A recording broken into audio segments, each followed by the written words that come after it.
Steve Mariucci back here on the show. How you doing, Mooch? I was listening to your rant before the break. All right. Rich, I'm doing good. All right, so what do you think about that, Steve? Do you want to laugh right now? Yes. I get up this morning, and I get a text from a friend. In fact, you saw him. He came into the studio, Pat Morris. Yep. Pat Morris has been an offensive line coach in college and in the pros for a long time. Very good coach. He was in their studio a couple weeks ago. He texted me, happy anniversary. You know what he meant? Happy anniversary of the day we got fired in Detroit. Mm-hmm. And he and I and another coach, Andy Sugarman, all got fired after Thanksgiving Day, all right? And so what's my point? My point is this. The coaching profession, not every coaching situation is like Nick Saban's at Alabama, all right? And you never know when you're going to get whacked. You just don't. In that weekend, it's Thanksgiving weekend. We kidded about it during the show on game day morning, right? Lions were 4-6 entering into the Thanksgiving game, and Michael Vick and the boys beat us, and then I got fired. So you never know. So essentially, even if you're winning or losing, you're always in some way kind of a free agent. Like players in the pros are kind of like free agents. When they're a free agent, you get to pick and choose where you go and if you stay or not. Rich, I got fired from the 49ers after winning the division and going to the second round of the playoffs. And the year before that, we were 12-4. You don't know when you're going to get fired. So some of these coaches got fired this weekend, but you got Mullen leaving and taking the Florida job. Sometimes you just got to take care of your family, your profession, your career, when there's some possible stability in your life, and do it. I get it where you're leaving your kids behind, the kids you recruited. But it happens. Tyrone Willingham left Stanford and went to Notre Dame because it was a better job for him, more money and all that kind of stuff, and that's just one example of many. But, yeah, it's a crazy time of year. I don't know if there's a good answer to all of this, but it's a tough life, coaching. There's no stability in it whatsoever. What was it like leaving Cal? Well, you left Cal for the Niners. I mean, that's kind of a no-brainer. I understand that. No-brainer, but believe me, Rich, I got so much hate mail from Cal fans and boosters because I was only there a year. I left the Packers to go to Cal, and I had been at Cal as an assistant, years previous. And I intended to stay at Cal for a long time. I really loved the college thing, and then when the Niners called you, what do? Say no thanks?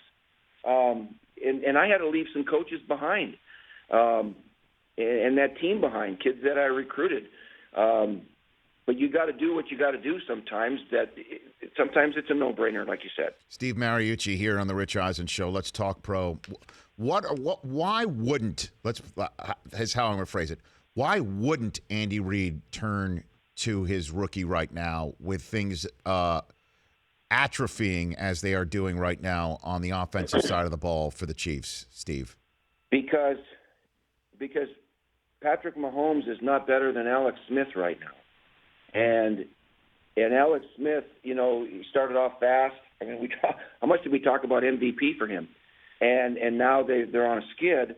But when you really break it down, he's not as productive as he was. But the blame in football goes around. It's spread around on defense and on some injuries and some lack of production from the Kareem Hunts and the Tyreek Hills of the world for various reasons. And the problem isn't, hey, let's change our veteran quarterback out for a rookie. That doesn't solve anything. Now, someday Patrick Mahomes will be the starter, but Alex Smith is the leader on that team, and Andy. I don't see this change happening this year. I just don't. Why can't it be a similar situation to the one that happened to Smith in San Francisco, where Harbaugh sat him and put in Kaepernick, and then off they went to the Super Bowl? Why can't something like that happen? Well, they were already doing well. I mean, if Alex Smith, hadn't gotten the concussion, he probably would have brought him to the playoffs as well. And so. I don't see a young rookie that hasn't practiced much at all making this kind of change for a team and sparking them. Alex Smith is their captain. He's their leader. I mean, it could potentially end up like the Bills. You take away Tyrod Taylor, who was the captain, right? And all of a sudden you try to make a change because you think a young guy's got potential, and it could blow up in your face. And so you just keep riding the horse that got you there. Kansas City's still going to make the playoffs. They got to get some other things fixed, though, too. You think, though, Steve? Because here come the Los Angeles Chargers. We saw what happened on Thanksgiving. The Chargers are playing much better than the Chiefs right now. They've got them on NFL Network, by the way. We've got that game week 16 on a Saturday. Huge. You know, in Kansas City. Yeah. Right? So I know, and Kansas City's got a lot of games at home, but they just lost to a Bills team that had given up a combined 100 points the 2 weeks before. They only scored once.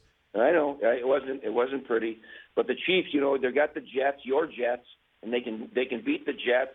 Then they have Oakland at home, and Oakland is so up and down. You never know what you're going to get. And then, like you said, the Charger game in Kansas City is going to be huge. Then the Chiefs can beat Miami, and then Denver. What happened to Denver? Boy, did they fall off the map.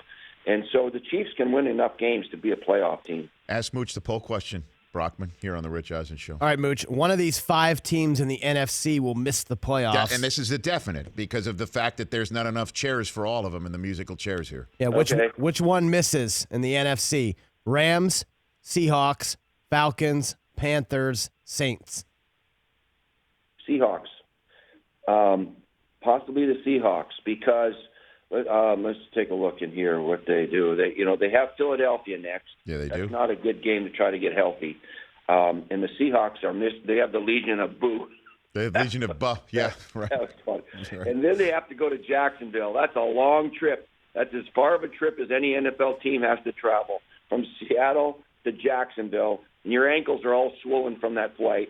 And they're playing good defense. And then they play the Rams. Come on. The Rams are good. And then at Dallas, they get Zeke back, and that place is going to be hopping over there. And so I just think for the teams you gave me, the Rams are legit, man. They're not going anywhere. And the Saints are really good, too. All of their losses are to division leaders. So it looks like the Seahawks could be the oddball out.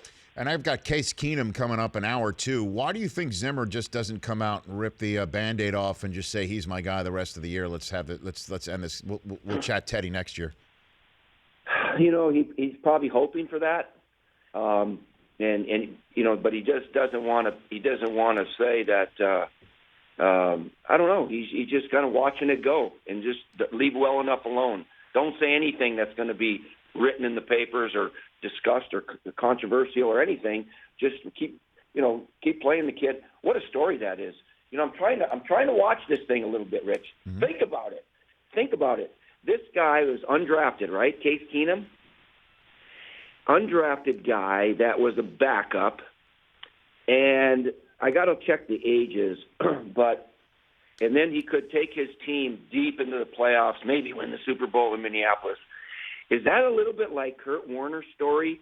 Undrafted guy who was a backup, and he's playing because the guy in front of him hurt his knee, right? They both, Bradford and Trent Green, both hurt their knee, and then enter the undrafted guy and has a miraculous kind of season and takes them home. It would be unbelievable. It sure would be. And certainly if it's their building too. Man, that would be kind of cool. What did you How ever? many times do you think that horn would go off? Did you ever have that feeling? Last one for you, that you felt destined. That one time where you guys felt destined to win, where you just had that feeling, Steve, as a coach. Any point in your career, Green Bay, San Francisco, anything? Destined to win. Where you just felt it, like what the Vikings are on right now. It just they're winning games in that manner. Where they I can give you one, but you're going to go, what? What are you talking about? Okay. How about this one? You're going to yawn.